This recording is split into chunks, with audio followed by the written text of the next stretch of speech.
ਤੇ ਜਿਸ ਦੇ ਜਾਪ ਦੀ ਇਤਨੀ ਮਹਾਨਤਾ ਹੈ ਕਿ ਇਹ ਗੁਣ ਹਿਰਦੇ 'ਚ ਵਸਦਿਆਂ ਹੀ ਜਨਮਾਂ ਜਨਮਾਂਤਰਾਂ ਦੇ ਪਾਪ ਨਾਸ ਹੋ ਜਾਂਦੇ ਨੇ। ਔਖਦ ਮੂਲ ਮੰਤਰ ਮਨ ਏਕੇ, ਇਸ ਨੂੰ ਗੁਰੂ ਅਰਜਨ ਦੇਵ ਜੀ ਨੇ ਔਸ਼ਧੀ ਮੰਨਿਆ, ਦਵਾਈ ਹੈ। ਇਹ ਇੱਕ ਔਸ਼ਧੀ ਹੈ, ਇਹ ਇੱਕ ਦਵਾਈ ਹੈ। ਔਖਦ ਮੂਲ ਮੰਤਰ ਮਨ ਏਕੇ, जेकर दृढ़चित कीजे रे, जन्म जन्म के पाप कर्म का काटन हारा लीजे रे। भटकना बहुत लंबी है, संस्कार पतित बहुत पुराने ने। साहब कहते मूल मंत्र उसका इलाज है, मूल मंत्र उसकी औषधि है। आदि काल तो गुरु घराने विच पुराने अभ्यासी पहले मूल मंत्र जपते रहे ने, फिर गुर मंत्र, फिर नितनेम करते ने। हुण कथा कीर्तन ते लोकी सुन लेंदे ने, थोड़ा बहुत नितनेम भी कर लेंदे ने। ना मूल मंत्र दा जाप है ते ना ही गुर मंत्र दा जाप है। हालांकि रहतनामा जिहड़ा गुरु ग्रंथ साहब जी महाराज दे च दर्ज है, वो भी ये है कि गुरु सतगुर का जो सिख अखाए, सो भल के उठ हर नाम ध्यावे। वो उठदे ही पहले नाम सिमरन करे। नितनेम साहिबा ने इसे ही रहतनामे च इशारा कर दिता है। फिर चढ़े दिवस गुरबाणी गावे, बहंदियां उठदियां हर नाम ध्यावे। बाणी दा पाठ नितनेम बाद च करे। मूल मंत्र गुर मंत्र पहले जपे। ये जाप है नहीं। इस वास्ते साडे विच भाई गुरदास पैदा होने बंद हो गए, भाई मनी सिंह जैसियां महान मूर्तियां पैदा होनियां बंद हो गईयां। 30-35 साल पिछे भी जिहड़े कुछ थोड़े जिहा अभ्यासी पुरुष होए, जैसे कि बाबा अतर सिंह मस्तुआणे वाले, या बाबा करम सिंह होती मरदान वाले, या अकाली कौर सिंह, या बाबा सुंदर सिंह अली बेग वाले, या हरखोवाल दे महात्मा बाबा ज्वाला सिंह जी, ये पिछे कुछ 30-35 सालां च होए। हुण ते अखां तरस गईयां। उंज ते संतां दियां डारां ने, पर अभ्यास वाली गल नहीं कोई। और जिंदगी इसे मूल मंत्र ने बदलनी है। नवी जिंदगी नूं इसे मूल मंत्र ने जन्म देना है। पुराने जमाने च ब्राह्मण दा नां सी द्विज, दूजा जन्म। एदा दूजा जन्म हो गया। किसदा? जो ब्राह्मण है, जिदा मन ब्रह्म वर्गा बन गया है। ब्राह्मण जो ब्रह्म वर्गा बन गया है, जिदा मन ब्रह्म दी तरह है, ईश्वर दी तरह है। गुरु ग्रंथ साहब जी महाराज दे च भी ब्राह्मण की तशरीह मौजूद है। ब्रह्म बिंदे से ब्राह्मणा, जो ब्रह्म का चिंतन करता है वह ब्राह्मण है। या कबीर कहते ने, कहो कबीर जो ब्रह्म विचारे, सो ब्राह्मण कहियत है हमारे। असी तो उन्होंने ब्राह्मण कहते हैं जिहदे कोल ब्रह्म दी विचार है। ते तुसी सिख किहनूं आखोगे? हू बहु यही गल है, सिखी सिखिया गुरु विचार। जे ब्रह्म दी विचार है ते ब्राह्मण है, ते जे गुरु दी विचार है ते सिख है, वरना कोई नहीं। जे ब्रह्म दी विचार कोई नहीं ते वह ब्राह्मण नहीं, जे गुरु दी विचार नहीं ते वह सिख नहीं। विचार दे आंदियां की आउंदा है? ब्राह्मण नूं आखिया गया दुज, इहदा दूजा जन्म हो गया, इनू नवी जिंदगी मिल गई। गुरु दे विचार दे आउंदियां तुसी यही कुछ नहीं रह जाओगे जो कुछ हो। सवाल ही नहीं पैदा होंदा। फिर ते विचार कुछ भी ना होए। जे विचार भी आ गए तो असी यही कुछ बने रहे नहीं, फिर असी ये कुछ नहीं हाँ। फिर साहब कहते हैं विचार दे आंदियां जन्म गुरु दे घर दे विच आउंदा है। सतगुर के जन्मे गवन मिटाया। फिर जन्म गुरु दे घर हो जाता है। हुण ते असी मां बाप दे घर जन्म लिया है। गुरु दे घर उदों जन्म होवेगा जद हिरदे च गुरु दी विचार वसेगी, मूल मंत्र दा जाप वसेगा। ਗੁਰਮੰਤਰ ਦਾ ਜਾਪ ਵਸੇਗਾ, ਫਿਰ ਜ਼ਿੰਦਗੀ ਦਾ, ਜਿਸ ਨਵੀਂ ਜ਼ਿੰਦਗੀ ਦਾ ਜਨਮ ਆਉਂਦਾ ਹੈ, ਉਹ ਕਥਨ ਕਹਿਣ ਤੋਂ ਪਰੇ ਹੈ। ਮਾਂ-ਬਾਪ ਦੇ ਘਰ ਜਨਮ ਲੈ ਕੇ ਬੰਦਾ ਜਨਮ ਤੇ ਮਰਨ ਤੋਂ ਬਚ ਨਹੀਂ ਸਕਦਾ, ਚੱਲਦਾ ਹੀ ਰਹੇਗਾ। ਕੋਈ ਮਾਂ ਜਨਮ ਦੇ ਕੇ ਇਹ ਦਾਵਾ ਨਹੀਂ ਕਰ ਸਕਦੀ ਕਿ ਇਸ ਦਾ ਹੁਣ ਹੋਰ ਜਨਮ ਨਹੀਂ ਹੋਵੇਗਾ, ਇਹ ਤੇ ਚੱਲਦਾ ਰਹੇਗਾ। ਇਹ ਤੇ ਜਮ ਜਮ ਮਰੇ, ਮਰੇ ਫਿਰ ਜੰਮੇ, ਬਹੁਤ ਸਜ਼ਾਏ ਪਿਆ ਦੇਸ ਲੰਮੇ। ਨਿਹੰਗ ਸਿੰਘ ਜੋ ਕਹਿੰਦੇ ਨੇ ਕਿ ਗੁਰੂ ਗੋਬਿੰਦ ਸਿੰਘ ਸਾਡੇ ਪਿਤਾ ਨੇ, ਅਸੀਂ ਜੋ ਕਹਿੰਦੇ ਹਾਂ ਗੁਰੂ ਨਾਨਕ ਦੇਵ ਜੀ ਸਾਡੇ ਪਿਤਾ ਨੇ, ਕਲਗੀਧਰ ਸਾਡੇ ਪਿਤਾ ਨੇ, ਦਰਅਸਲ ਉਹ ਸਾਡੇ ਸ਼ਬਦੀ ਪਿਤਾ ਨੇ, ਨਾਦੀ ਪਿਤਾ ਨੇ। ਦੋ ਤਰ੍ਹਾਂ ਦੀ ਸੰਤਾਨ ਮੰਨੀ ਜਾਂਦੀ ਹੈ, ਬਿੰਦੀ ਸੰਤਾਨ, ਨਾਦੀ ਸੰਤਾਨ। ਮਾਂ ਬਾਪ ਦੇ ਰਕਤ ਤੇ ਬਿੰਦ ਤੋਂ ਜੋ ਪੈਦਾ ਹੋਇਆ ਉਹਨੂੰ ਕਹਿੰਦੇ ਨੇ ਬਿੰਦੀ ਪੁੱਤਰ। ਤੋ ਜੋ ਕਿਸੇ ਦੇ ਵਿਚਾਰਾਂ ਤੋਂ ਜਿਸ ਨੇ ਜਨਮ ਲਿਆ, ਸ਼ਬਦ ਤੋਂ ਜਿਸ ਦਾ ਜਨਮ ਹੋਇਆ, ਉਹਨੂੰ ਕਹਿੰਦੇ ਨੇ ਨਾਦੀ ਸੰਤਾਨ।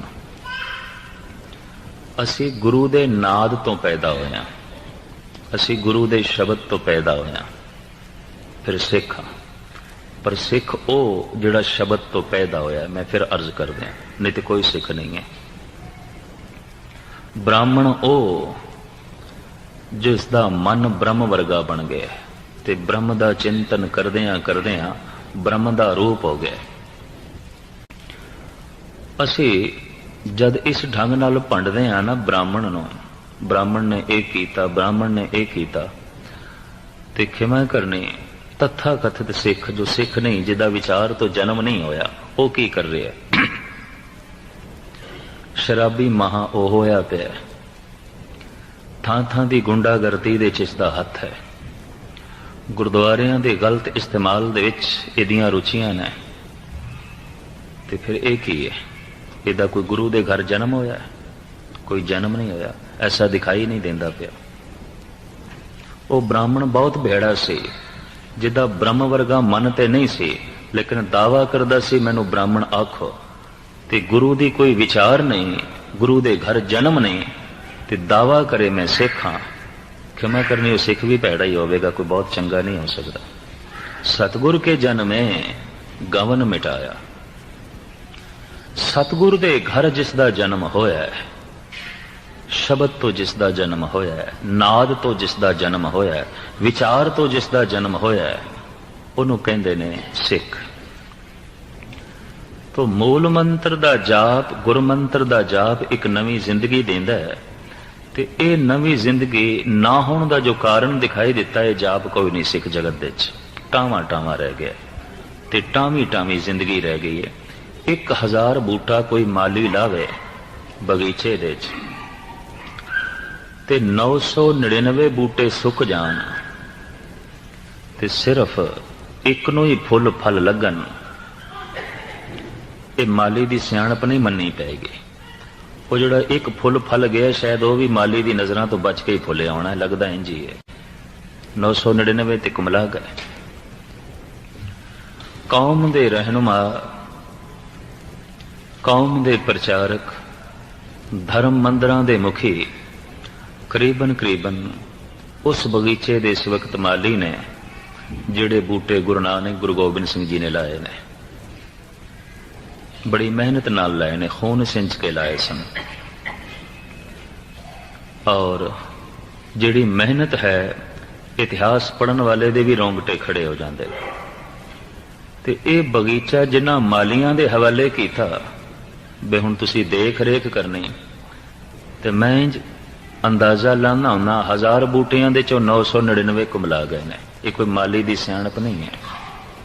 ਇਹ ਤੇ ਸ਼ਾਇਦ ਜਿਹੜਾ ਇੱਕ ਅੱਧ ਜਿਹੜਾ ਪ੍ਰਫੁੱਲਤ ਹੈ, ਉਹ ਵੀ ਦੀ ਨਜ਼ਰਾਂ ਤੋਂ ਬਚ ਗਿਆ ਸ਼ਾਇਦ।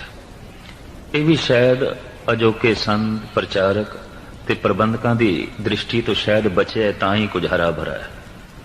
ਸਾਹਿਬ ਕਹਿੰਦੇ ਨੇ, ਦਾਵਾ ਅਗਨ ਬਹੁਤ ਤ੍ਰਿਣ ਜਾਲੇ, ਕੋਈ ਹਰਿਓ ਬੂਟ ਰਹਿਓਰੀ।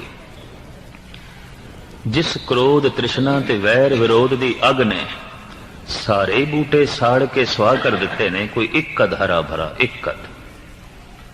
ਹੁਣ ਹਜ਼ਾਰਾਂ ਦੇ ਇਕੱਠ ਦੇ ਵਿੱਚ ਕੋਈ ਇੱਕ ਅੱਧ ਬੂਟਾ ਹਰਾ ਭਰਾ ਹੋਵੇ, ਉਹਨੂੰ ਫੁੱਲ ਫਲ ਵੀ ਲੱਗੇ ਹੋਣ, ਇਹ ਕੋਈ ਗਿਣਤੀ ਨਹੀਂ ਹੈ।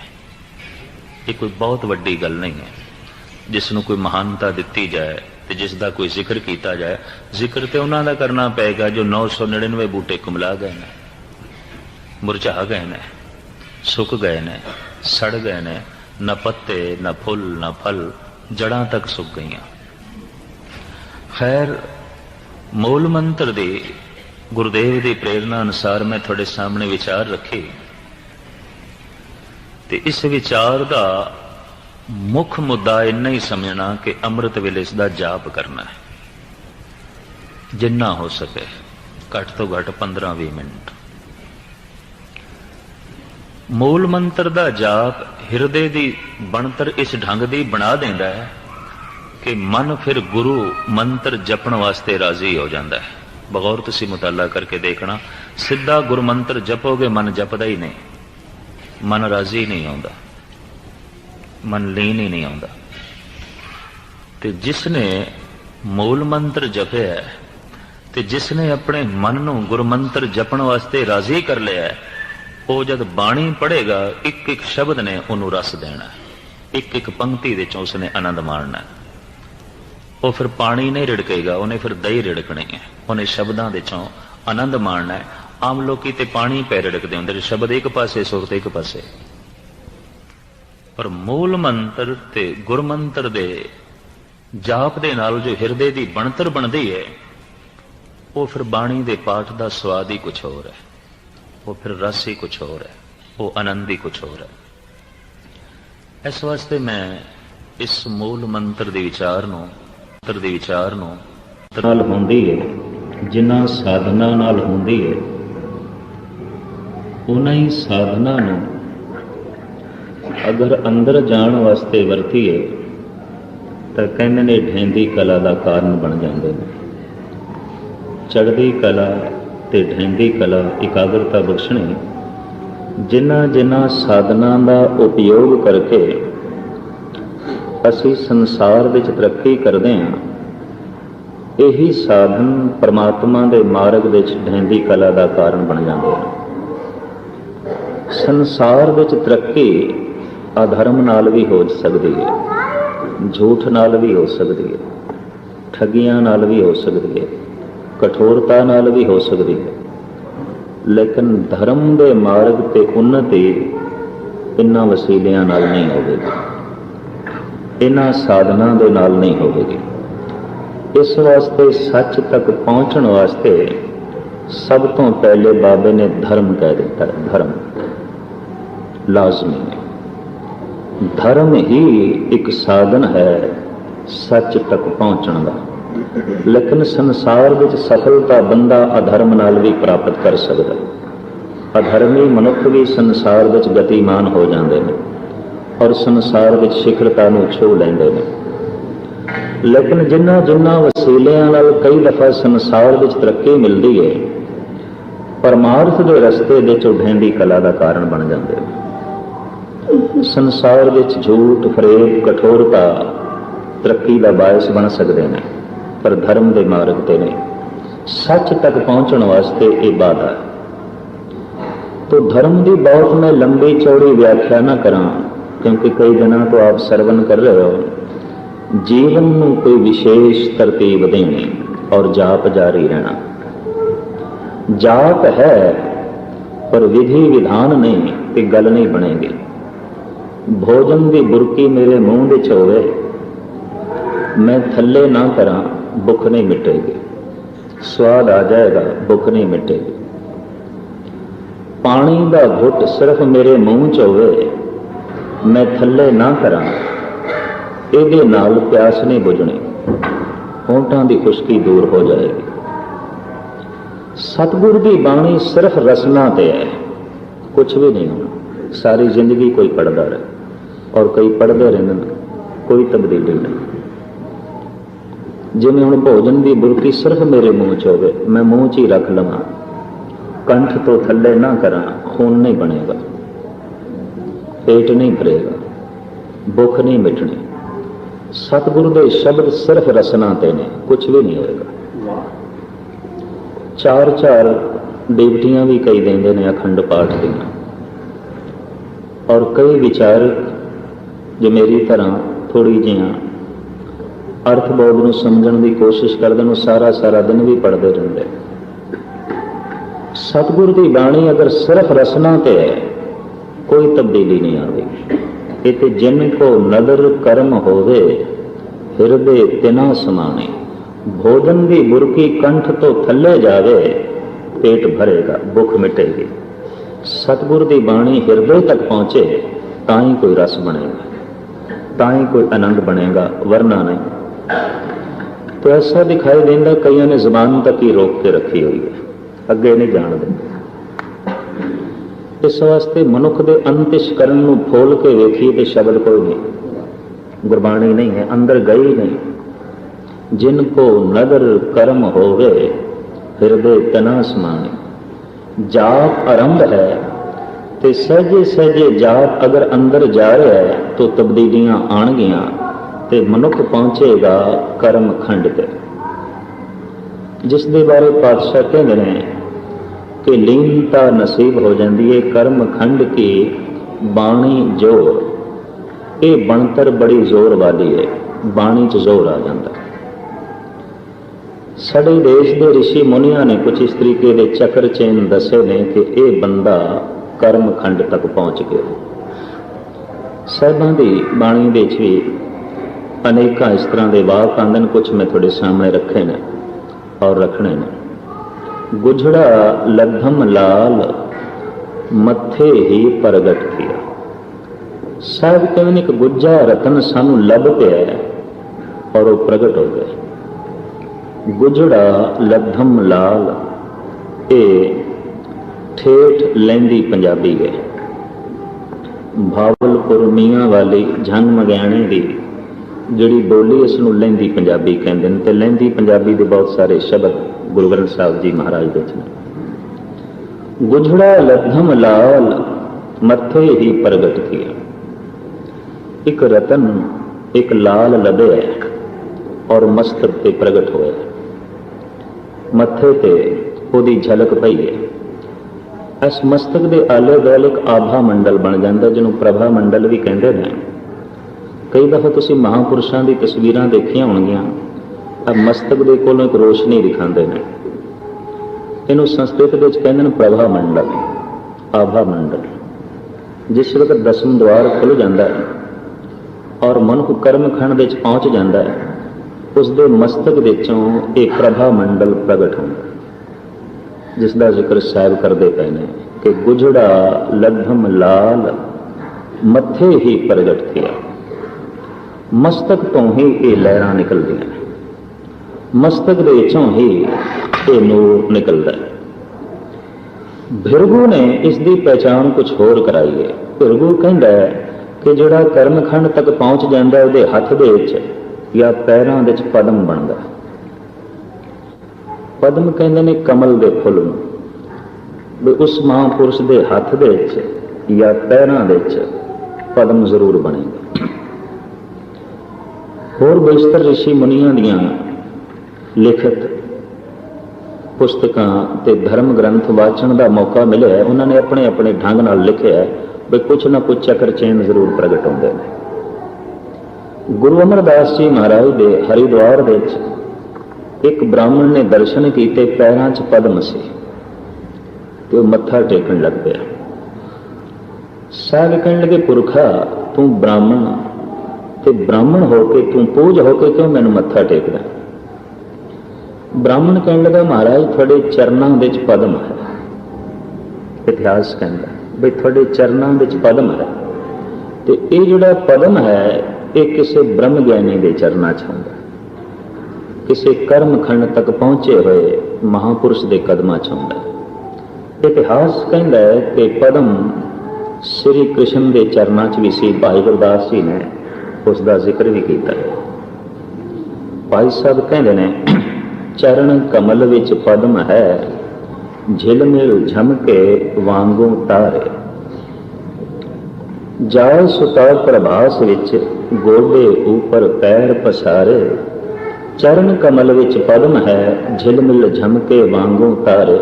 कर्मखंड की गल मैं थोड़े सामने रख रहा भी कुछ ना कुछ चक्कर चैन प्रगट होंदे ने। प्रभाव